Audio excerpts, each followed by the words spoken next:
Hi, it's time for another edition of Business24, our business magazine. I'm Chimobi Walter Naji.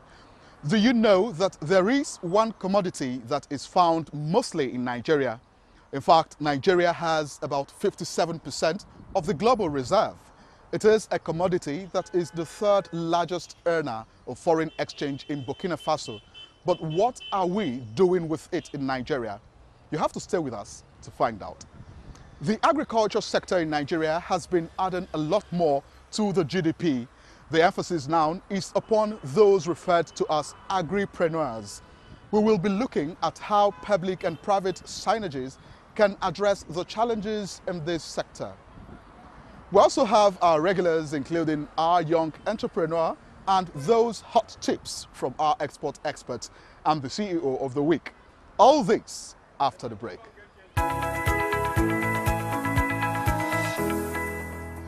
Thanks for staying with us. Let's start with agribusiness. A whole lot is happening in the agriculture sector at the moment with the current emphasis on diversification. Already, the agriculture sector is contributing a lot more to the GDP, but the figures can get better. I have been looking into how public and private initiatives are helping the situation.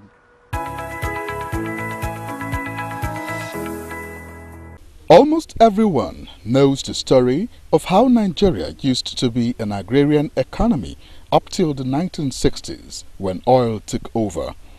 Now, with the lure of oil waning, we are also conversant with efforts to restore the agricultural sector.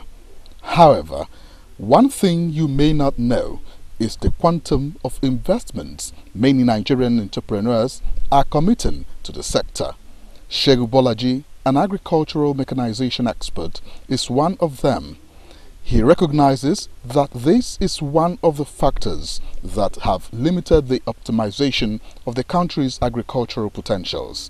Shehu has invested over 250 million naira on fabricating equipment ranging from feed mills to soybean threshers. But the problem farmers face basically is, before now, what they do basically is sell raw materials, raw products out of the country. That's not what we need. What we need right now is, apart from the fact that we are producing, we should be adding value. And when we are talking about value addition, that's when agro machines, processing equipment comes in. We need to add value to what we are producing. Beyond mechanization, small farm holders, who constitute the majority of the farming population, need entrepreneurial skills. This has been the recurring focus of various public and private initiatives. Richard Ebua, an agribusiness consultant, says getting right and timely information will make the difference.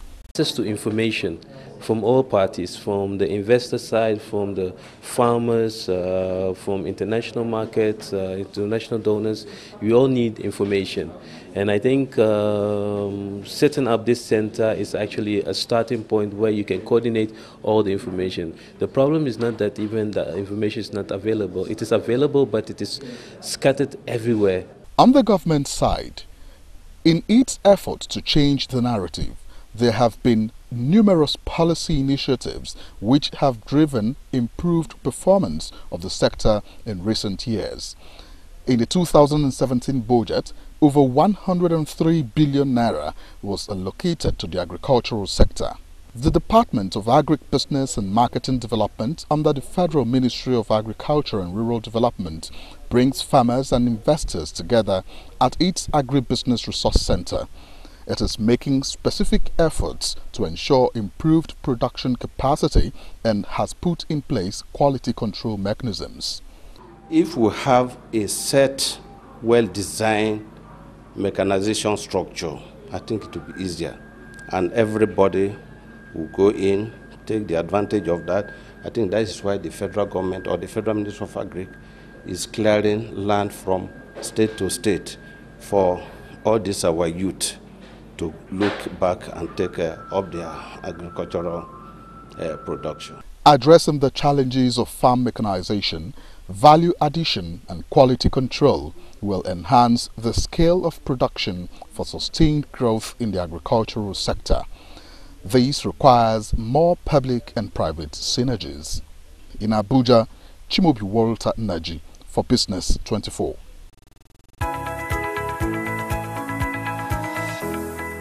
In the northern part of Nigeria, the sight of people picking and hauling shea butter nuts used to be a common one, especially in rural communities.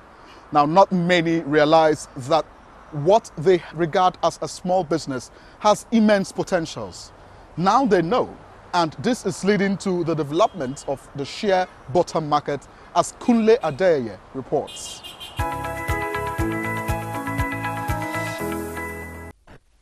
This is a program organized by the Global Share Alliance in Abuja. It brought together a variety of related businesses in a private initiative to harness what the country has in excess.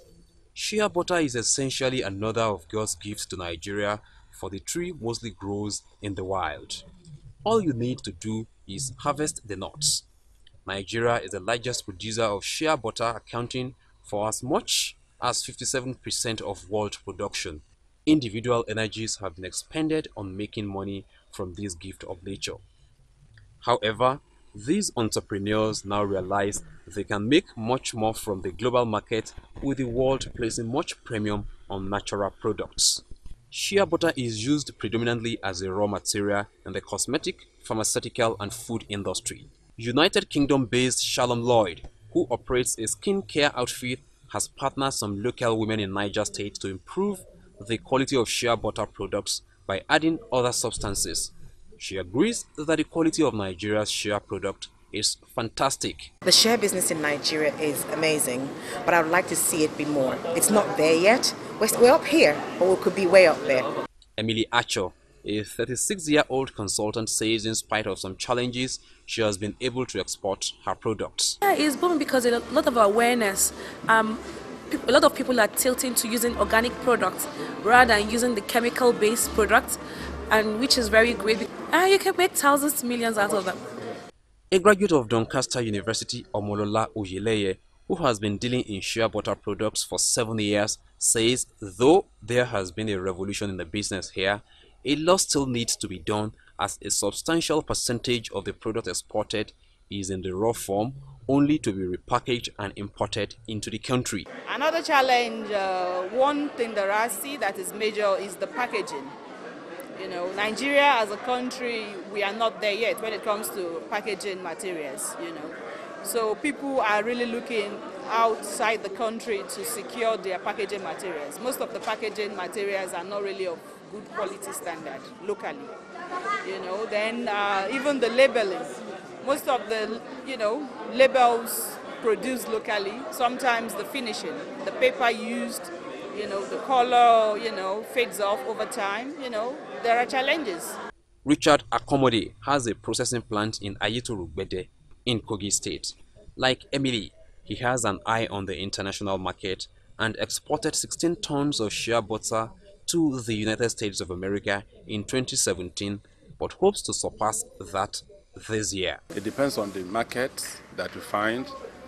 You might find a local market that is quite good, that pays you well. You might find a foreign market that pays you well. You might even find a foreign market that doesn't pay you well. So it's difficult to put an exact figure on the returns. Another big player in the business, Mohammed Kotangura, says emphasis is now on value addition, which will create more local jobs and enhance the value of exports.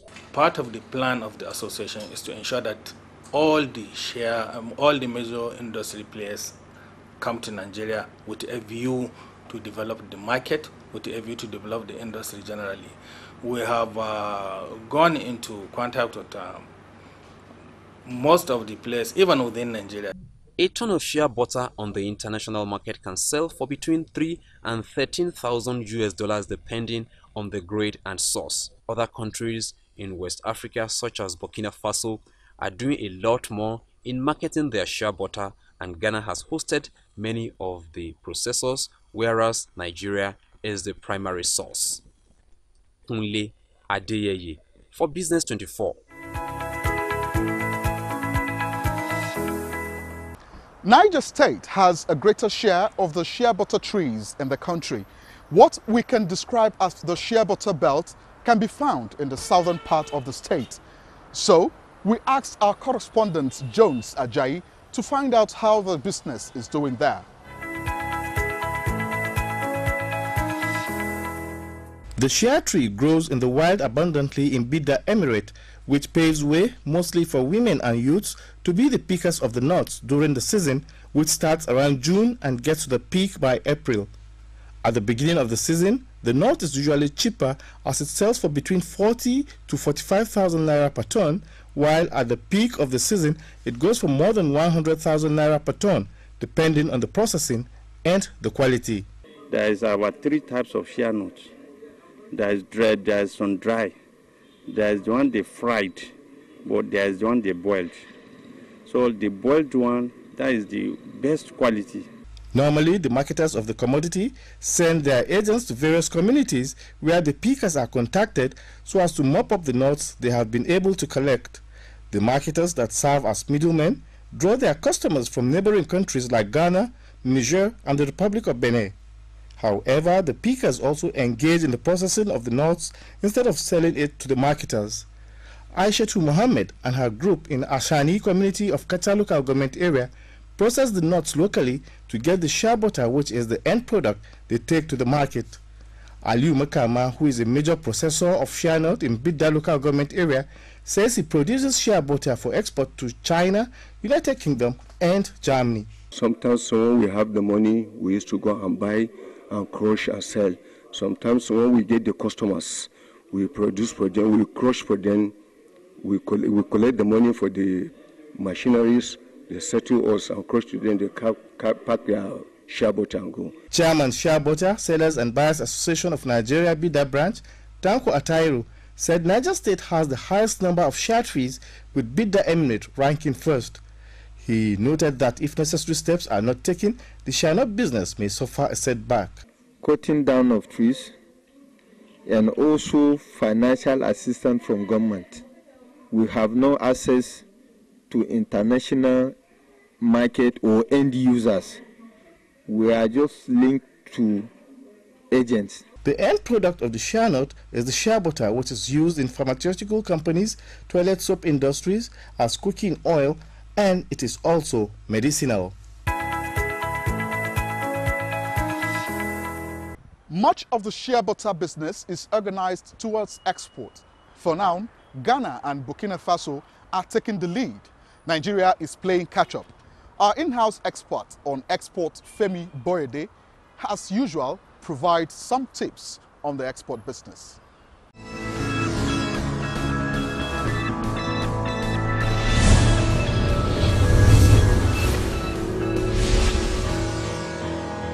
The Nigeria Export Promotion Council, in exercise of its mandate to advise government to formulate and implement export policies and support instruments, has recently come out with a new basket of export incentives.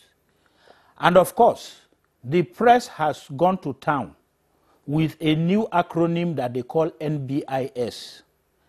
And I think that nothing can be as misleading as that. So we want to take some time to correct this impression so that we get the implementation right from the onset.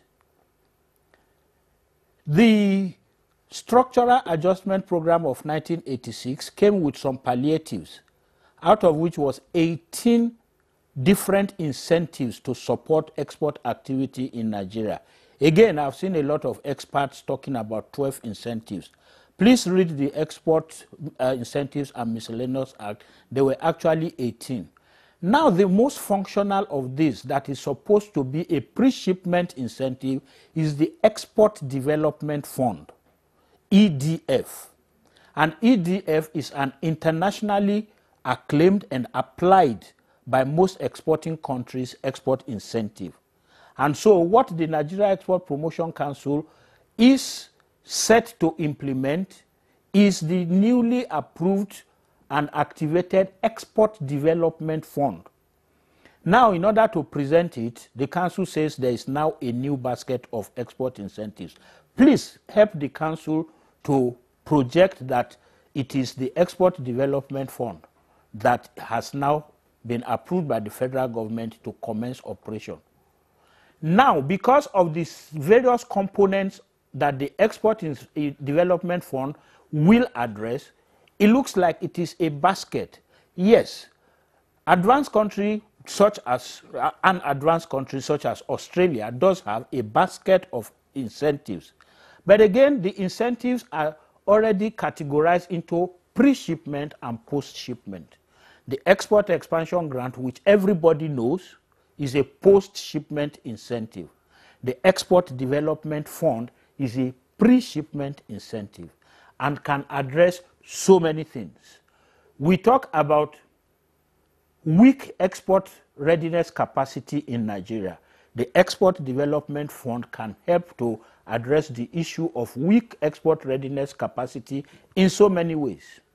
Specific trainings and certifications for an exporter to be certified ready can get funded under the EDF.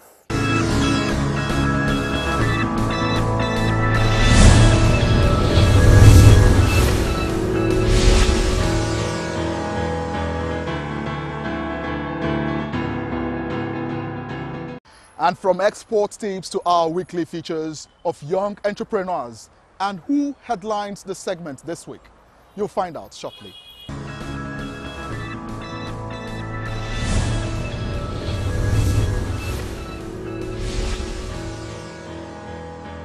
Our guest for this week is Mrs. Nneamaka Mosisi. She is into designing and production of handbags, footwears and gift items. It's good to have you on the program. Thank you. Let's just go straight to business. Tell us, please, how did it all start? I found myself unemployed early 2011, and I started drawing handbags. First of all, I love handbags. I'm the lady who wants to own a red handbag in all the shades of red. So it wasn't far-fetched when I wanted to go into handbag production.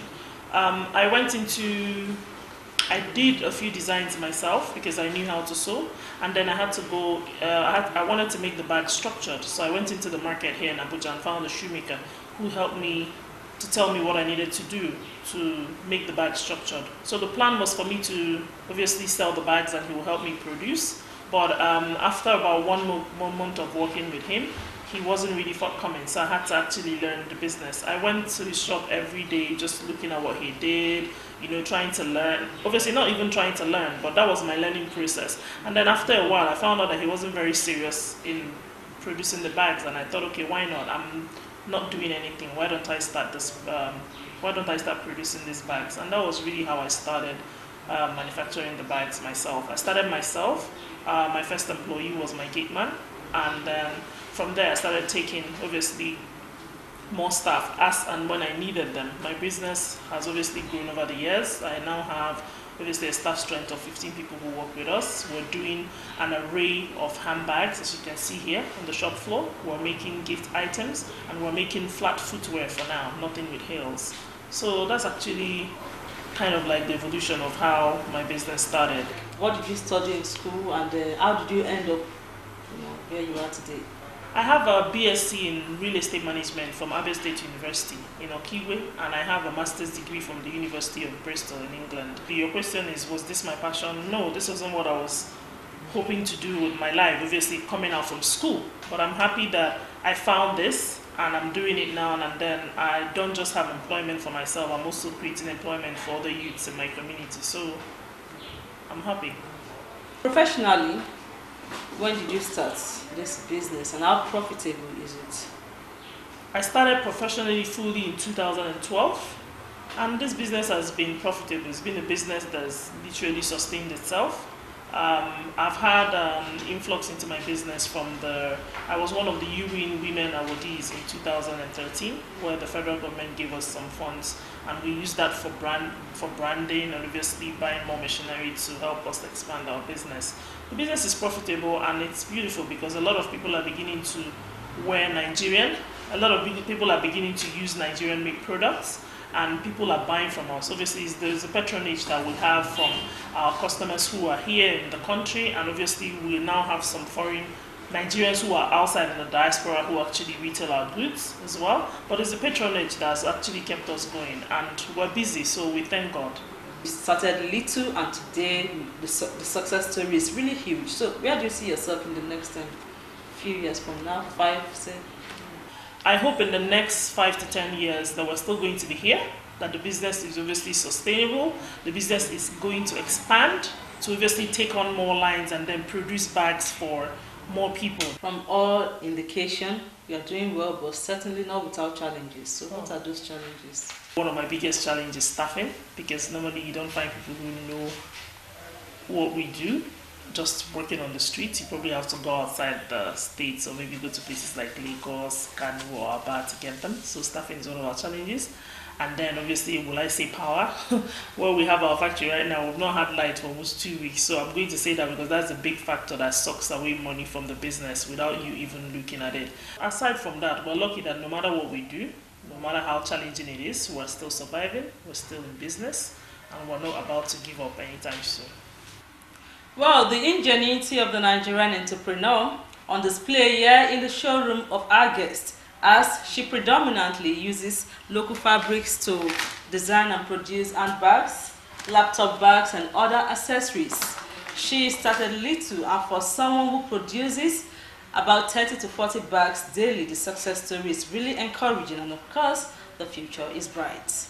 And that's about the size of our package on this segment of the program. And from the guests and I, it's bye-bye. Bye-bye.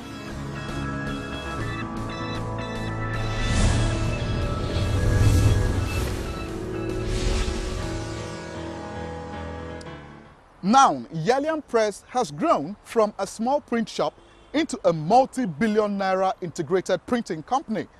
The man behind it, Yahaya Amfani, shared his experience with Vivian Idekpefo.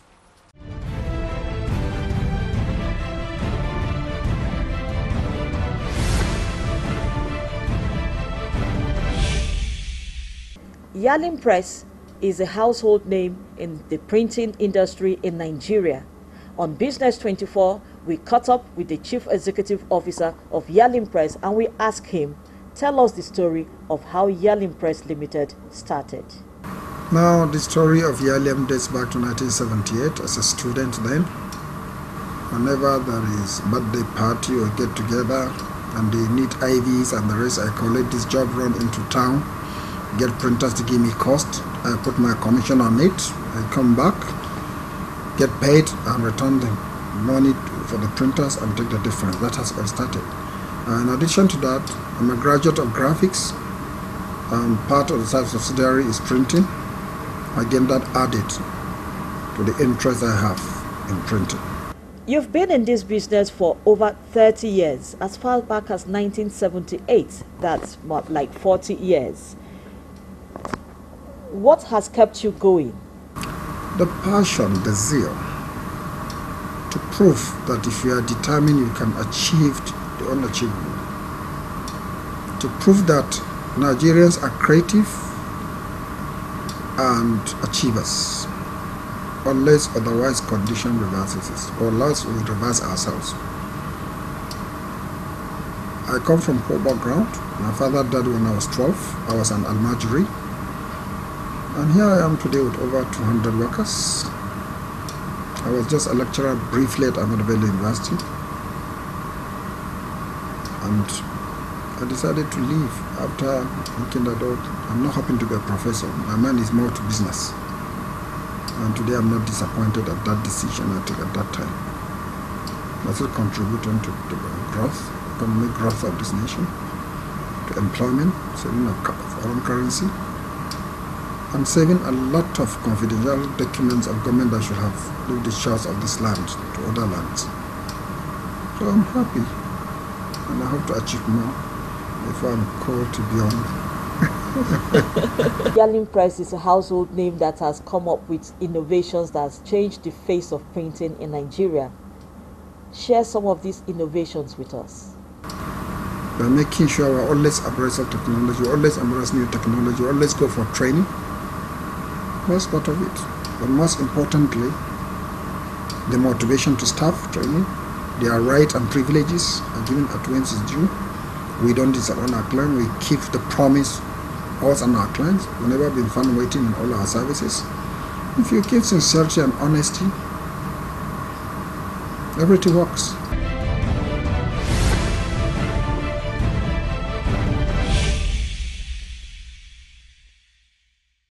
Volatile is the word that has been used to describe the Nigerian equities market at the moment. What do experts think?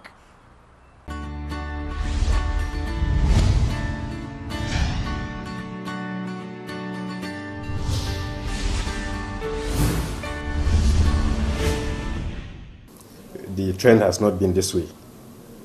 We usually see low pricing, low valuations in the first quarter. But because of the rally we saw in January, a lot of investors are still seeing opportunity to take profit. So even now that they are selling, most of them are still selling at a profit. So, and then basically, you know, the forces of demand and supply is what plays out in the market. When there are a lot of people trying to take profit, you know, or reduce their losses, the pressure will continue.